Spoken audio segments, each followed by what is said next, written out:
Each and every manager is HR manager. প্রত্যেকটা manager যারা যে অবস্থায় থাকি না কেন, শুধুমাত্র যে আমি আপনি এইচআর ডিপার্টমেন্টে কাজ করছি এই জন্য যে আমি আর এবং আপনি এইচআর ম্যানেজার হব তা কিন্তু না। অর্থাৎ আমার সাথে কিংবা আপনার সাথে যদি কোনো ব্যক্তি কাজ করে, যদি কোনো এমপ্লয়ি কাজ করে, অর্থাৎ আমার তত্ত্বাবধানে আমার টিমে যদি আরো কিছু ম্যান পাওয়ার থাকে, তাহলে সেই ম্যান পাওয়ারের তার কম্পেনসেশন, তার বেনিফিটস, তার পারফরমেন্স অ্যাপ্রাইজাল, তার ট্রেনিং এবং ডেভেলপমেন্ট, আরো যে সমস্ত মোটা দাগে আমরা এইচআর এর কার্যক্রম দেখি দৃশ্যত, সেই প্রত্যেকটা কার্যক্রমের সাথে আমার কিন্তু অ্যাক্টিভ পার্টিসিপেশন থাকে। আর আমার যেহেতু অ্যাক্টিভ পার্টিসিপেশন থাকে, তার মানে হচ্ছে আমি কিন্তু এইচআর এর রোল প্লে করছি। তো সেই দৃষ্টিকোণ থেকে বলা হয়ে থাকে যে each and every manager is HR manager. প্রত্যেকটা ম্যানেজারই হচ্ছে এইচআর ম্যানেজারের রোল প্লে করবে। সো আমরা এই জন্য আমাদের জানা থাকা দরকার যে একজন এইচআর ম্যানেজারের আসলে মেইন রেসপন্সিবিলিটিস কিংবা মেইন স্কিলসগুলো আসলে কি কি। সো এইটা যদি আমরা আলোচনা করতে চাই, তাহলে আমরা এইভাবে একটু দেখতে পারি যে একজন এইচআর ম্যানেজার কিংবা বলবো যে একজন পিপল ম্যানেজারের অন্যতম একটা স্কিলস হচ্ছে managing by performance. So managing by performance কি? ম্যানেজিং বাই পারফরমেন্স হচ্ছে তার সাথে তার টিমে যে সমস্ত এমপ্লয়ি আছে, যে সমস্ত এইচআর আছে, তাদেরকে তিনি লিড দিবেন, তিনি ম্যানেজ করবেন পারফরমেন্সের উপর ভিত্তি করে। অর্থাৎ তিনি হতে পারেন প্রোডাকশনে আছেন, তিনি হতে পারেন সেলসে আছেন, ফাইন্যান্সে আছেন কিংবা সাপ্লাই চেইন ডিপার্টমেন্টে আছেন, কিন্তু তার অন্যতম রেসপন্সিবিলিটি হচ্ছে তার যে টিমমেট যারা আছে, তার সাথে যারা কাজ করছে, তাদেরকে তিনি ম্যানেজ করবেন উইথ দ্য পারফরমেন্স। এরপর তাকে আরেকটি কাজ করতে হবে, এই যে মানুষ আমার সাথে আছে, এই যে সমস্ত এমপ্লয়ি আছে, তার দ্বিতীয় যে স্কিল থাকা চাই সেটা হচ্ছে তার এইচআর প্ল্যানিং এর স্কিল থাকা চাই। সো এইচআর প্ল্যানিং কি?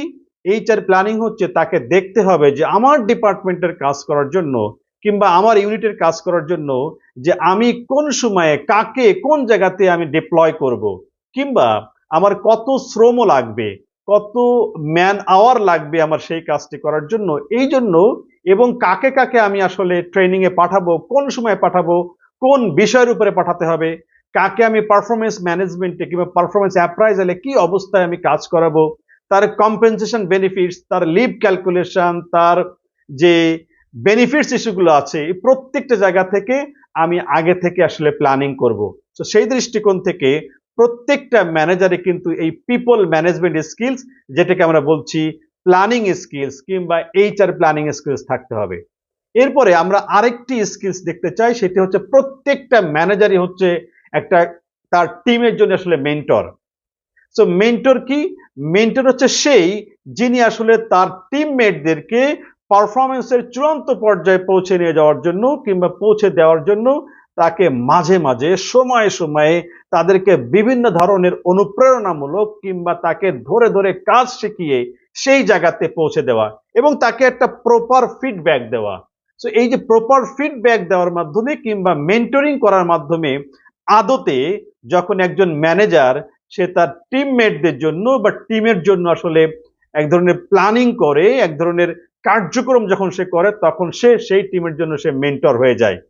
সো এই জন্য প্রত্যেকটা ম্যানেজারের আসলে এই মেন্টরিং স্কিলটাও খুব গুরুত্বপূর্ণ। আমরা যদি বলার চেষ্টা করি যে আরেকটি পিপল ম্যানেজমেন্ট স্কিল খুব গুরুত্বপূর্ণ, সেটাকে বলা হচ্ছে problem solving skills. So problem solving skills আপনি যে পর্যায়ে থাকুন না কেন, আপনি ম্যানেজারিয়াল শিপের যে পর্যায়ে থাকুন না কেন, প্রত্যেকটা ম্যানেজারের এই প্রবলেম সলভিং স্কিলস থাকা চাই। কারণ আপনার টিমে প্রবলেম আসবে, এটাই স্বাভাবিক। Problem is a continuous process, কারণ প্রবলেম ছাড়া আপনি আসলে প্রোগ্রেসের দিকে যেতে পারেন না। সো যখন আপনি ম্যানেজারিয়াল রোল প্লে করবেন, বিশেষ করে আমরা এখানে বলছি যখন আপনি এমপ্লয়ি রিলেটেড যখন প্রবলেমের ভিতর যাবেন, তখন ম্যানেজার হিসেবে আপনার এবং আমার দায়িত্ব হচ্ছে সেই প্রবলেমকে সলিউশনের দিকে নিয়ে যাওয়া। সেই জন্য আপনার যেটা চাই, এক ধরনের ক্রিটিক্যাল থিঙ্কিং মাইন্ডসেট থাকা চাই, যাতে করে আমি প্রবলেম দেখলে যদি আমি ঘাবড়িয়ে না যাই, বরং আমি সেই প্রবলেমকে 360 ডিগ্রি অ্যাঙ্গেলে, অর্থাৎ একেবারে সব আসপেক্ট থেকে যেন আমি ইভালুয়েট করতে পারি, অ্যানালাইসিস করতে পারি, then I can take the proper solutions. তো সেই জন্য প্রত্যেকটা ম্যানেজারের এই প্রবলেম সলভিং স্কিলস যেটি আছে সেটাও থাকতে হবে। এইটা থাকার ফলে সে হয়ে যাবে আসলে পিপল ম্যানেজার। এরপরে আরেকটি স্কিলস হচ্ছে গুরুত্বপূর্ণ স্কিল, যেটাকে আমরা বলার চেষ্টা করি কমিউনিকেশন স্কিলস। দেখুন, একজন ম্যানেজার তার অন্যতম একটা দায়িত্ব হচ্ছে সে আসলে কমিউনিকেট করবে উইথ আদার্স। তো যদি একজন ম্যানেজার সে যদি আসলে কমিউনিকেট না করতে পারে, সে যদি আসলে তার উপরের দিকে যারা আছে তাদের সাথে কমিউনিকেট না করতে পারে, সে যদি টিমে যারা আছে তার নিচে যারা আছে তাদের সাথে যদি সে কমিউনিকেট না করতে পারে, তাহলে সেই ম্যানেজার আসলে আদতে তার দ্বারা আসলে ম্যানেজমেন্ট সম্ভব না কিংবা ম্যানেজ করা সম্ভব না। সেই জন্য প্রত্যেকটা পিপল ম্যানেজারকে কিংবা প্রত্যেকটা ম্যানেজারের একটা অন্যতম স্কিলস হচ্ছে কমিউনিকেশন স্কিল, সেটা আমরা দেখার চেষ্টা করব।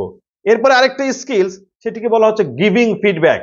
তো যখনই কমিউনিকেট করা হবে, কমিউনিকেশনের আরেকটা ইস্যু হচ্ছে যে যখন আপনি কমিউনিকেট করবেন তখন দেখবেন যে আপনাকে কিছু ফিডব্যাক রিসিভ করতে হবে এবং কিছু ফিডব্যাক আপনাকে দিতে হবে। সো যখন আপনি এই ফিডব্যাক দিবেন এবং রিসিভ করবেন, এই যে স্কিলস একজন পিপল ম্যানেজমেন্ট স্কিল হিসেবে কিংবা পিপল ম্যানেজার হিসেবে আপনার ভিতরে আমার ভিতরে থাকা চাই। Then creativity another skills.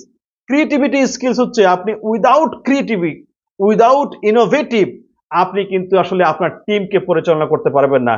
সনাতন স্টাইলে কিংবা ট্রেডিশনাল স্টাইলে যদি আপনি আসলে আপনার টিমকে পরিচালনা করেন, ঠিক সেই সময় যে বিষয়টা হয় যে আপনি তাদের চেয়ে যে একটু আলাদা কিংবা তাদের চেয়ে যে আপনি একটু ডিফারেন্স, আপনি আপনার নলেজের দিক থেকে ডিফারেন্স, আপনার স্কিলসের দিকে ডিফারেন্স কিংবা আপনার অ্যাবিলিটি কিংবা অ্যাটিটিউডের দিক থেকে যে আপনি ডিফারেন্স, সেটা কিন্তু আপনি প্রকাশ করতে পারেন না কিংবা আপনি এক্সপ্রেস করতে পারছেন না। এই জন্য বলা হচ্ছে you have to be creative and innovative to lead to manage your team. এরপরে বলা হচ্ছে আপনাকে আরেকটি স্কিলস বুঝতে হবে, সেটা হচ্ছে আন্ডারস্ট্যান্ডিং স্টেক হোল্ডার্স। সো এই স্টেক হোল্ডার্স বলতে বোঝাচ্ছি আমরা শুধুমাত্র কিন্তু আমি ম্যানেজার হয়েছি, আমি পিপল ম্যানেজার, আমি এইচআর ম্যানেজার, আমি প্রোডাকশন ম্যানেজার, শুধুমাত্র আমার টিমকে দেখবো তা কিন্তু না। বরং আমাকে দেখতে হবে অর্গানাইজেশনাল পার্সপেক্টিভ থেকে আমার উপরে যে মালিক পক্ষ আছে তাদের ফিলোসফি কি, তাদের ডিমান্ড কি, আমার যারা বায়ার আছে তাদের ডিমান্ড কি, আমার যারা সাপ্লায়ার আছে তাদের ডিমান্ড কি, আমার যারা কমিউনিটিতে বাস করছে তাদেরও ডিমান্ড কি। সো এই যে ডিমান্ড কিংবা আন্ডারস্ট্যান্ডিং স্টেক হোল্ডারদের যে নিডস, ইন্টারেস্ট এবং তাদের যে দৃষ্টিভঙ্গি, এই জিনিসটা যদি আপনি না বুঝতে পারি, ঠিক তখনই আমি কিন্তু পিপল ম্যানেজমেন্ট স্কিলে এক ধাপ নিচে নেমে চলে আসব। এবং সর্বশেষ এবং খুবই গুরুত্বপূর্ণ স্কিলস, সেটি হচ্ছে if you want to be a good manager, a good leader, you have to has a very interesting skill and very effective skills that is called emotional intelligence skill. What is emotional intelligence skills? Emotional intelligence skill বলতে বোঝাচ্ছি আপনি আপনার নিজের emotion বুঝবেন, নিজেকে পরিচালনা করবেন এবং আপনার টিমমেট যারা আছে তাদের ইমোশনস বুঝবেন, তাদেরকে পরিচালনা করবেন। এট দ্য সেম টাইম যে কমিউনিটিতে আছেন আপনি, যে সোসাইটিতে আপনি আছেন, সেখানকার মানুষের ইমোশনস বোঝা এবং সেই অনুযায়ী নিজের টিমকে পরিচালনা করা এবং নিজের অর্গানাইজেশনকে পরিচালনা করা, এই টোটাল যে আসপেক্ট, সেটাকে মূলত বলা হচ্ছে ইমোশনাল ইন্টেলিজেন্স স্কিলস। সো আপনি যদি আসলে একটা ভালো পিপল ম্যানেজার হতে চাই, সেটা হয় আমি প্রোডাকশন ম্যানেজার, হয় আমি সাপ্লাই চেইন ম্যানেজার, হয় আমি মার্কেটিং, আমি what ever the name it is, যেই ম্যানেজারই হোক না কেন, আপনাকে ভালো পিপল ম্যানেজার না হতে পারলে কিন্তু আমরা আদতে যেভাবে আসলে সাফল্য চাচ্ছি কিংবা যেভাবে আমরা পারফরমেন্স চাচ্ছি, সেই পারফরমেন্স দিকে এগিয়ে যেতে পারবো না।